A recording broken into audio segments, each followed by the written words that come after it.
अस्सलामुअलैकुम नाज़रीन, JN news HD के साथ मैं हूं नाइला भट्टी। नजर डालते हैं आज की अहम खबरों पर। मेल्सी ब्यूरो चीफ हाजी मोहम्मद वारिस सईदी की रिपोर्ट के मुताबिक मेल्सी शबीर ऑक्सफोर्ड स्कूल मेल्सी की जानिब से बच्चों का सालाना ट्रिप मुनक्किद हुआ, जिसमें स्कूल के बच्चों को लाल सहारा पार्क, नूर महल बहावलपुर और SS बर्ड पार्क की सैर करवाई गई। बच्चों ने सफर को यादगार बनाने के लिए खूब हल्ला गुल्ला किया। लाल सहारा पार्क में बच्चों ने मुख्तलिफ किस्म के नायाब जानवर देखे। इसी तरह नूर महल में बच्चों को महल की हिस्ट्री के मुतालिक बताया गया कि महल नवाब सादिक मोहम्मद खान अब्बासी ने 1872 में तामीर करने का हुक्म दिया।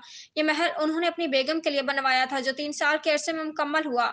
बच्चों ने नूर महल में यूपी ममालिक से मंगवाया गया फर्नीचर, नवाब ऑफ बहावलपुर के लिए जर्मनी से आया हुआ पियानो और हज की गाड़ी जैसी कदीमी और नायाब चीजें देखी।